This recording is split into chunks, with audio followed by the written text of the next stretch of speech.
ভয় দেখিয়ে বারবার ধর্ষণে স্কুল ছাত্রী অন্তঃসত্ত্বা হওয়ার অভিযোগে মামলা, বিএনপি নেতাকে অব্যাহতি। সালাউদ্দিন আহমদ গুমের মামলায় জিয়াউলকে ট্রাইব্যুনালে হাজির। ধর্মীয় স্বাধীনতা লঙ্ঘনের দায়ে ভারতকে বিচারের আওতায় আনার আহ্বান যুক্তরাষ্ট্রের। নেপাল চীন সীমান্তে বন্যায় 1500 নিখোঁজ, 800 জনই বিদেশি। 15 মামলায় খালাস পেলেন মির্জা আব্বাস।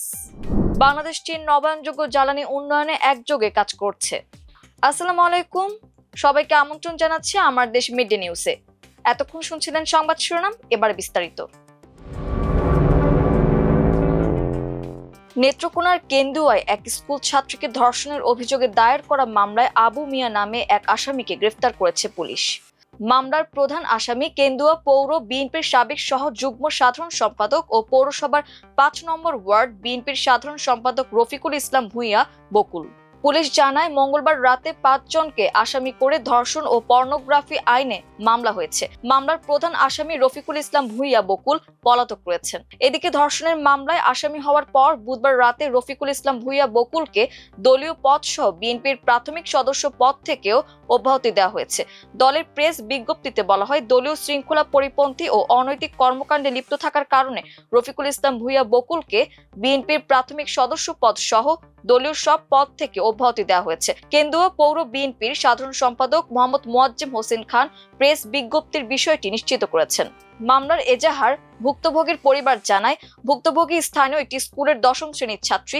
সে 6ষ্ঠ শ্রেণীতে পড়ার সময় 2022 সালের 20 নভেম্বর বিএনপি নেতা বকুল মিয়া তাকে একটি বাড়িতে নিয়ে ধর্ষণ করেন এবং ঘটনার ভিডিও মোবাইলে ধারণ করেন। পরে ওই ভিডিও ছড়িয়ে দেওয়ার ভয় দেখিয়ে বিভিন্ন সময় তাকে ধর্ষণ করা হয়।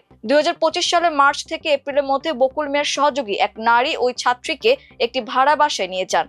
সেখানে বকুলের নেতৃত্বে একাধিক লোক তাকে ধর্ষণ করে। চলতি বছরের জানুয়ারি থেকে জুলাই পর্যন্ত বিভিন্ন সময় তাদের ধর্ষণের শিকার হয় ওই ছাত্রী। 1 আগস্ট ওই ছাত্রীর একটি ভিডিও ছড়িয়ে পড়লে পরিবারের সদস্যদের নজরে আসে। 18 আগস্ট একটি বেসরকারি ক্লিনিকে পরীক্ষা করানো হলে ভুক্তভোগী 6 মাসের অন্তঃসত্ত্বা বলে জানা যায়। এ ঘটনায় মঙ্গলবার রাতে বকুল মিয়ার সহ 5 জনের নাম উল্লেখ ও আরো অজ্ঞাত কয়েকজনকে আসামি করে মামলা করেন ছাত্রীর বাবা। কেন্দুয়া থানার ওসি তরিকুল ইসলাম জানান, গ্রেফতার আবু মিয়াকে আদালতে পাঠানো হয়েছে। মামলার প্রধান আসামি সহ অন্য আসামিদের গ্রেফতারের অভিযান চলছে। র্যাবের টাস্ক ফোর্স ইন্টারোগেশন বা টিএফআই সেলে স্বরাষ্ট্রমন্ত্রী সালাউদ্দিন আহমদকে গুম ও নির্যাতনের ঘটনায় দায়ের করা মামলায় বরখাস্ত সেনা কর্মকর্তা জিয়াউল আহসানকে আন্তর্জাতিক অপরাধ ট্রাইব্যুনালে হাজির করা হয়েছে। বৃহস্পতিবার তাকে ট্রাইব্যুনালে হাজির করা হয়। গত 10 আগস্ট প্রসিকিউশনের আবেদনের পরিপ্রেক্ষিতে আন্তর্জাতিক অপরাধ ট্রাইব্যুনাল 1 তাকে হাজিরের এই নির্দেশ দিয়েছিলেন। আজ এই মামলায় জিয়াউল আহসানকে আনুষ্ঠানিকভাবে গ্রেফতার দেখানোর আবেদন জানাবে প্রসিকিউশন। এর আগে গত বছর আন্তর্জাতিক অপরাধ ট্রাইব্যুনালে চিফ প্রসিকিউটরের কার্যালয়ে গিয়ে গুম ও মানবতা বিরোধী অপরাধের এই অভিযোগ দাখিল করেছিলেন সালাউদ্দিন আহমদ। ঘটনার বিবরণীতে সালাউদ্দিন আহমদের স্ত্রী হাসিনা আহমদ অভিযোগ করেন, 2015 সালের 10 মার্চ রাতে রাজধানীর উত্তরার একটি বাসা থেকে নিজেকে গোয়েন্দা পুলিশ পরিচয় দিয়ে কিছু লোক তার স্বামীকে তুলে নিয়ে যায়। গুম হওয়ার সময় সালাউদ্দিন আহমদ বিএনপির যুগ্ম মহাসচিবের দায়িত্ব পালন করছিলেন। দীর্ঘ সময় নিখোঁজ থাকার পর ভারতের মেঘালয়ের শিলংয়ে তার সন্ধান পাওয়া যায়। পরবর্তীতে 2024 সালের 5 আগস্ট আওয়ামী লীগ সরকারের পতনের পর 11 আগস্ট দেশে ফিরে আসেন তিনি। ভারতে ধর্মীয় স্বাধীনতা লঙ্ঘনের অভিযোগে আরএসএস প্রধান মোহন ভাগবতের মার্কিন ভিসা বাতিল ও তার উপর নিষেধাজ্ঞা জারির আহ্বান জানিয়েছে যুক্তরাষ্ট্রের ধর্মীয় স্বাধীনতা বিষয়ক commission, US commission on international religious freedom বা ইউএসসিআইআরএফ। ইউএসসিআইআরএফ এর সাম্প্রতিক প্রতিবেদনে বলা হয়েছে, আরএসএস এর সহযোগী সংগঠনগুলোর সদস্যরা খ্রিস্টান, দলিত, মুসলিম ও শিখ সহ বিভিন্ন ধর্মীয় সংখ্যালঘু সম্প্রদায়ের উপর সহিংস হামলা চালিয়েছে। প্রধানমন্ত্রী নরেন্দ্র মোদীর নেতৃত্বাধীন বিজেপি সরকার এমন সব নীতি বাস্তবায়ন করছে যা আরএসএস এর হিন্দুত্ব মতাদর্শের সঙ্গে ঘনিষ্ঠভাবে মিলে যায় এবং ধর্মীয় সংখ্যালঘুদের প্রতি বৈষম্যমূলক। প্রতিবেদনে আরো উল্লেখ করা হয়, ভারত সরকার দেশের সীমানার বাইরেও ধর্মীয় সংখ্যালঘুদের লক্ষ্য করে আন্তঃসীমান্ত দমনমূলক কর্মকাণ্ডে জড়িত। এর মধ্যে উত্তর আমেরিকায় শিখ সম্প্রদায়ের সদস্যদের হত্যা ও হত্যার প্রচেষ্টার অভিযোগ রয়েছে। কমিশনের চেয়ারম্যান আসিফ মাহমুদ বলেন, ভারতে ধর্মীয় স্বাধীনতার পরিস্থিতি ক্রমাগত খারাপের দিকে যাচ্ছে। ধর্মীয় সংখ্যালঘুদের লক্ষ্যবস্তু করতে প্রায়ই সহিংসতা ও উস্কানি ব্যবহার করা হচ্ছে। নেপাল ও চীনের তিব্বতে হিমালয় ঘেঁষা এলাকায় ভয়াবহ বন্যা ও ভূমিধসে প্রায় ১,৫০০ মানুষ নিখোঁজ রয়েছে।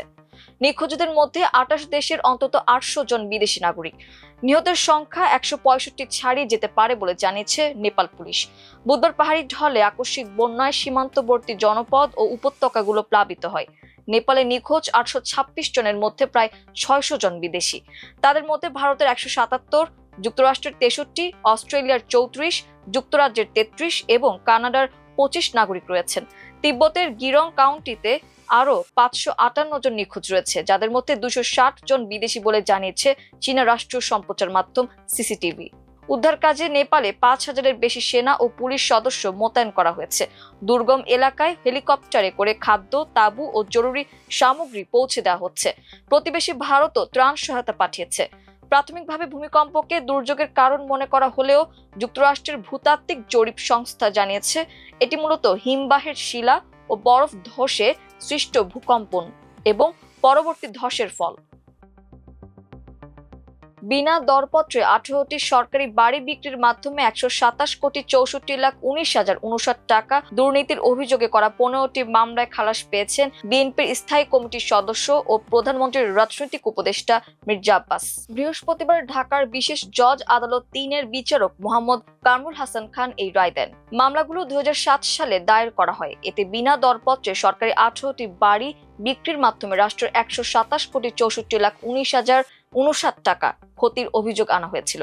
দীর্ঘ বিচারিক প্রক্রিয়া শেষে বৃহস্পতিবার আদালত মির্জা আব্বাসকে এসব মামলার অভিযোগ থেকে খালাস দেন। মামলায় ওই বছরের ২০ সেপ্টেম্বর অভিযোগপত্র দেওয়া হয়। অভিযোগপত্রে বলা হয়, সাজানো দরপত্রের মাধ্যমে এবং প্রকৃত দামের চেয়ে কম দাম দেখিয়ে ১৮টি সরকারি বাড়ি বিক্রি করে আসামিরা আর্থিকভাবে লাভবান হয়েছেন। বাংলাদেশে নিযুক্ত চীনের রাষ্ট্রদূত ইয়াও ওয়েন বলেছেন, বাংলাদেশের বর্তমান জ্বালানি সংকট মোকাবিলায় চীন সক্রিয়ভাবে কাজ করছে। জীবাশ্ম জ্বালানির ওপর নির্ভরতা কমিয়ে আনতে নবায়নযোগ্য জ্বালানি, বিশেষ করে সৌরশক্তির উন্নয়নে উভয় দেশ একযোগে কাজ করতে চায়। বৃহস্পতিবার সকালে সচিবালয়, স্থানীয় সরকার, পল্লী উন্নয়ন ও সমবায় মন্ত্রী ডক্টর আব্দুল মঈন খান এবং প্রতিমন্ত্রী মীর শাহে আলম এর সঙ্গে বৈঠক শেষে সাংবাদিকদের তিনি এসব কথা বলেন। তিনি বলেন, চীন এই ক্ষেত্রে তার প্রযুক্তিগত সক্ষমতা কাজে লাগিয়ে বাংলাদেশের জ্বালানি ঘাটতি পূরণে সহায়তা করার সুযোগ দেখছে। তিনি বলেন, সাম্প্রতিক সময়ে বাংলাদেশের প্রধানমন্ত্রীর চীন সফরের পর দুই দেশের মধ্যে সহযোগিতার এক নতুন ঐতিহাসিক সুযোগ তৈরি হয়েছে। এই সফরের মাধ্যমে উভয় দেশ নতুন যুগে একটি অভিন্ন ভবিষ্যতের জন্য চীন বাংলাদেশ সম্প্রদায় গড়ে তোলার সিদ্ধান্ত নিয়েছে, যা দ্বিপাক্ষিক সম্পর্কের ক্ষেত্রে একটি নতুন মাত্রা যোগ করেছে। অর্থনৈতিক ও অবকাঠামোগত উন্নয়নের কথা উল্লেখ করে ইয়াও ওয়েন বলেন, প্রধানমন্ত্রীর সফরের পরবর্তী ২ মাসে অর্থনৈতিক ক্ষেত্রে উল্লেখযোগ্য অগ্রগতি দেখা গেছে। এই ছিল আমার দেশ মিডিয়া নিউজে। পুরো সংবাদ জুড়ে আপনাদের সঙ্গে ছিলাম আমি হুমায়রা নাওচিন। এতক্ষণ আমাদের সঙ্গে থাকার জন্য অসংখ্য ধন্যবাদ। আল্লাহ হাফেজ।